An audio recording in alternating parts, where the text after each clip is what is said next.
Kan meskipun ada upaya perdamaian ya, serangan udara dilaporkan itu tetap terjadi di Gaza dan Lebanon ya. Jadi sampai Februari 2026 ini serangan Israel di Gaza Tengah dan Khan Yunis itu menewaskan belasan orang yang oleh media disebut sebagai tanda genjatan senjata berakhir ya.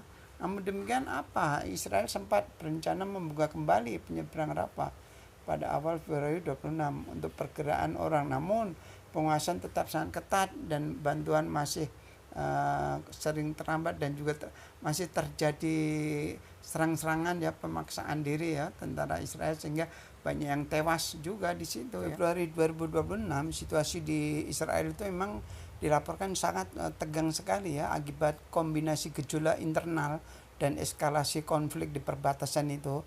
Jadi itu menyebabkan di internal Israel sendiri juga mengalami gangguan ya. Banyak oposisi yang tidak setuju dengan sepak terjang dari Perdana Menteri Israel Netanyahu ya. Jadi pada pertengahan Februari 2026 ini terjadi kerusuhan hebat, itu terjadi di daerah Bnei Brak antara komunitas Yahudi ultra ortodok ya.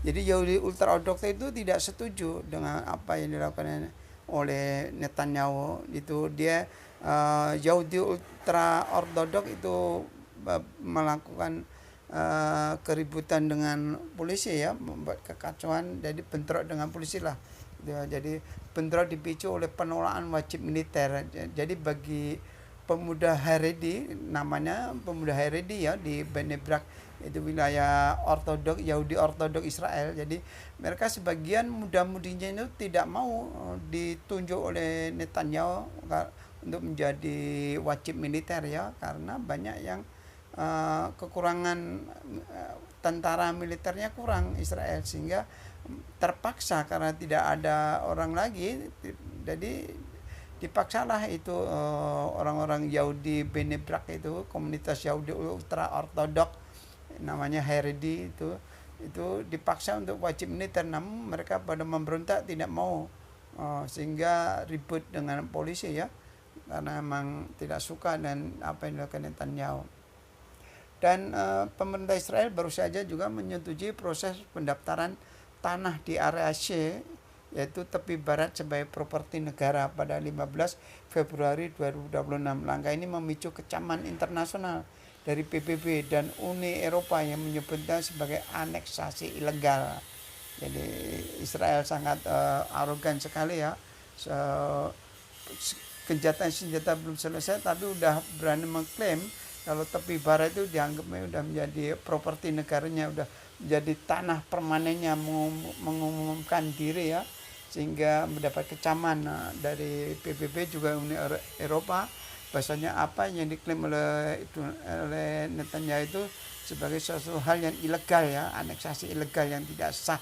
Akibat krisis keamanan global, akibat tindakan daripada tentara-tentara Israel yang di tepi barat di Gaza sering melakukan tembak-tembakan, penyerangan dengan jet tempurnya sehingga banyak yang tewas, itu banyak negara-negara sekutu barat seperti Inggris, Prancis dan Belanda juga mulai mengancam akan memutus bantuan senjata atau perjanjian dagang jika Israel tidak segera menghentikan blokade kemanusiaannya. Langsung saja kita perlihatkan bagaimana video perkembangan terakhir ketegangan, peningkatan ketegangan antara Amerika Serikat dan Iran selama menunggu proses perundingan berikutnya yang akan dilakukan di Jenewa. Kepala Staf Angkatan Bersenjata Iran Mayor Jenderal Abdul Rahim Mousavi memperingatkan Amerika Serikat. Abdul Rahim menyebut perang baru dengan Washington akan menjadi pelajaran keras Presiden Amerika Serikat Donald Trump. Menurut Jenderal Abdul Rahim, perang baru itu akan mencegah Trump mengulangi ancaman di seluruh dunia. Pernyataan itu disampaikan Abdul Rahim pada Minggu 15 Februari. Komandan tertinggi Iran itu meragukan retorika perang Trump. Ia mempertanyakan mengapa Trump membahas soal kelanjutan negosiasi jika akhirnya berniat untuk berperang. Sebagai informasi, Trump mengaku sulit mencapai kesepakatan nuklir dengan Iran. Bersamaan dengan itu, Trump mengancam akan menyerang Iran jika menolak membatasi program nuklirnya. Namun, sebagian pejabat keamanan Amerika Serikat menyarankan agar aksi militer ditunda sampai kesiapan pasukan benar-benar matang. Dilaporkan pesawat pembom siluman B-2 dan sejumlah armada lainnya disiagakan untuk menyerang kawasan. Sejumlah pesawat dan kapal induk Amerika Serikat berada pada tingkat kesiapsiagaan yang lebih tinggi dari biasanya. Iran memberi sinyal siap berkompromi untuk mencapai kesepakatan nuklir dengan Amerika Serikat. Bahkan Iran juga bersedia membahas persediaan uranium yang diperkaya tinggi sekitar 400 kg.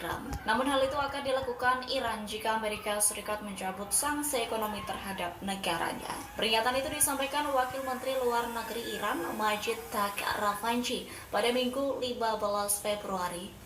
Kendati melunak ke Amerika Serikat soal kesepakatan nuklir, Iran tegas menolak diskusi tentang program rudal balistiknya.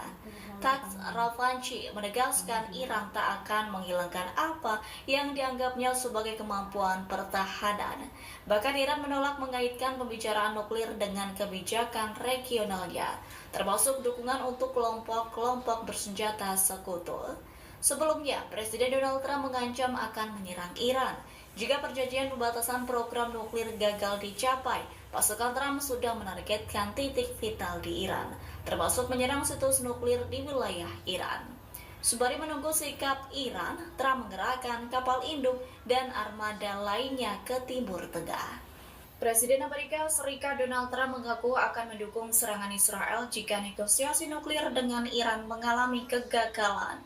Washington tetap membuka opsi keras di tengah proses diplomasi yang masih berlangsung ini. Pernyataan Trump itu disampaikan dalam pertemuannya dengan PM Israel Benjamin Netanyahu pada Desember 2025 lalu. Trump menyebut diskusi di Washington telah bergeser dari rencana apakah Israel dapat menyerang kini beralih bagaimana Amerika Serikat dapat memfasilitasi misi tersebut. Dilaporkan elemen kunci dari kerjasama yang diusulkan ini termasuk pengisian bahan bakar udara untuk pesawat Israel. Hal itu disebut penting untuk memperluas jangkauan operasional mereka. Namun diketahui Yordania, Arab Saudi, dan Uni Emirat Arab tegas menolak memberi izin ke Israel menggunakan wilayah udaranya untuk menyerang Iran. Sebelumnya, Trump menekankan pemerintahannya mengutamakan penyelesaian diplomatik soal program nuklir Iran. Meski demikian, Trump juga memberi sinyal bahwa dukungan terhadap aksi militer Israel bisa diberikan. Sembari menunggu sikap Iran, Amerika Serikat memperkuat kehadiran militernya di laut. Jadi pasukan Trump menambah kapal perang dan armada lainnya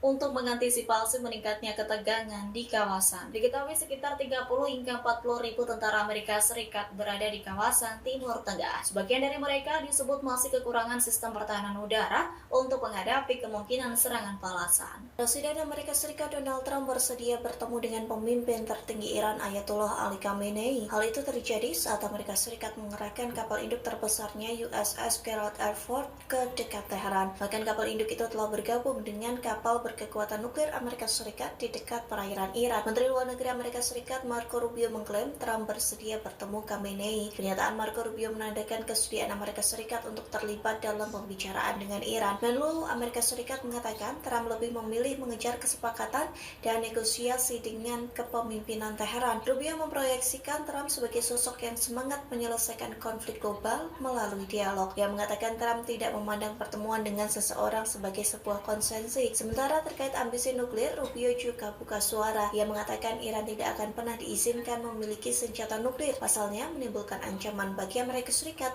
Eropa, kawasan hingga keamanan dunia. Anggota Komisi 1 DPR fraksi PDIP TB Hasanuddin memperingatkan pengiriman TNI ke Gaza. Terlebih pengiriman prajurit TNI itu berada di bawah kendali Board of Peace atau BOP bentukan Presiden Amerika Serikat Donald Trump.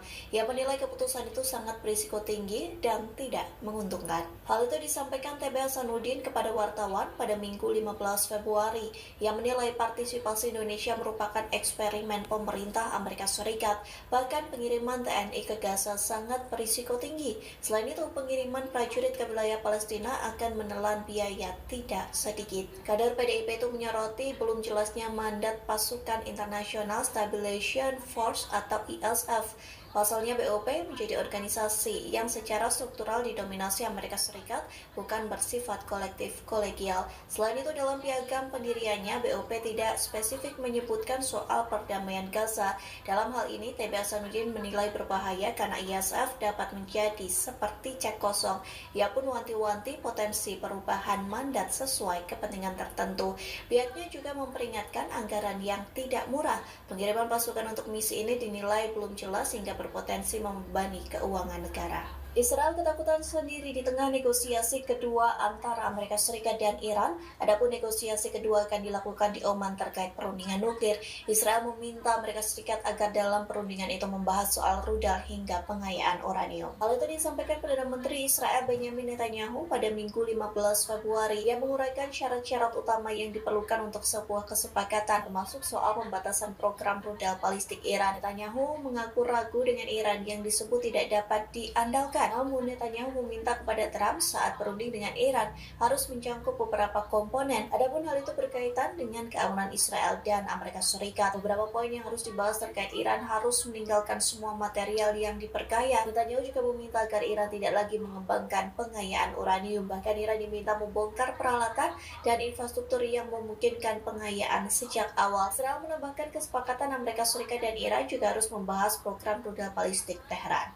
Pasukan Amerika Serikat kembali menaiki kapal tanker yang membawa minyak Venezuela di Samudra Hindia setelah kapal tersebut diduga melarikan diri dari blokade sanksi Presiden AS Donald Trump di wilayah Karibia. Kapal berbendera Panama, Veronica III, disebut telah berupaya menentang karantina terhadap kapal-kapal yang dikenai sanksi dan berusaha kabur dari pengawasan. Melalui unggahan di akun X pada Minggu 15 Februari, Departemen Pertahanan AS atau Pentagon menyatakan bahwa pihaknya melacak pergerakan kapal tersebut dari Karibia hingga ke Samudra Hindia. Pentagon menyebut pasukannya menutup jarak dan akhirnya menghentikan kapal itu. Unggahan tersebut juga menampilkan video pasukan AS yang diterjunkan menggunakan helikopter sebelum naik ke atas dek kapal tanker. Kapal itu dilaporkan membawa hampir 2 juta barel minyak mentah dan bahan bakar. Pentagon tidak menjelaskan secara rinci apakah kapal tersebut resmi disita dan berada di bawah kendali AS. Setidaknya 9 kapal yang diduga terkait pengangkutan minyak Venezuela telah disita dalam beberapa bulan terakhir. Langkah ini merupakan bagian dari strategi pemerintahan Trump untuk memperketat kontrol terhadap ekspor minyak Venezuela. Perdana Menteri Israel Benjamin Netanyahu menyerukan pembongkaran total program nuklir Iran sebagai syarat utama dalam setiap kesepakatan antara Amerika Serikat dan Teheran. Pernyataan itu disampaikan saat Amerika Serikat bersiap menggelar putaran kedua pembicaraan nuklir dengan Iran di Jenewa, Swiss.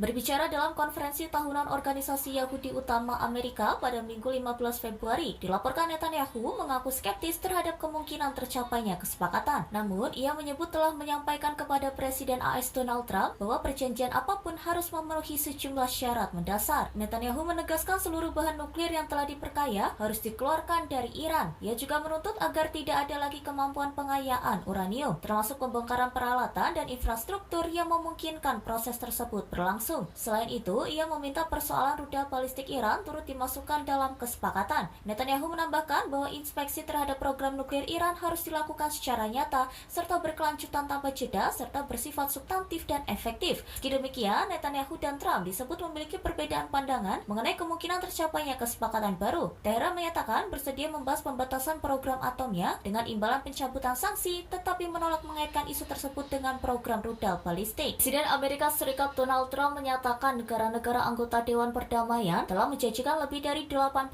triliun rupiah untuk upaya rekonstruksi dan bantuan kemanusiaan di Gaza. Pernyataan tersebut disampaikan Trump melalui unggahan di platform Truth Social pada Minggu 15 Februari. Trump menjelaskan bahwa komitmen tersebut akan diumumkan secara resmi dalam pertemuan Dewan di Washington pada 19 Februari. Selain dukungan dana, negara-negara anggota juga disebut telah berkomitmen mengirimkan ribuan personel untuk bergabung dalam pasukan stabilisasi yang disahkan PBB serta membantu kepolisian lokal di wilayah Gaza. Trump juga mendesak Hamas agar segera melaksanakan komitmen demilitarisasi penuh sesuai rencana pasca perang yang diusulkannya. Menurutnya, perlucutan senjata merupakan elemen krusial dalam fase kedua perjanjian gencatan senjata yang dimediasi AS dan disepakati pada Oktober lalu. Rencana tersebut sebelumnya telah mendapat dukungan dari PBB pada November. Dalam fase kedua itu, pasukan Israel dijadwalkan menarik diri secara bertahap dari Gaza. Sementara itu, Hamas diwajibkan melucuti senjata dengan pengamanan dilakukan oleh pasukan stabilisasi internasional. Dengan begitu, Trump menegaskan Dewan Perdamaian tidak hanya berfokus pada pembangunan kembali Gaza,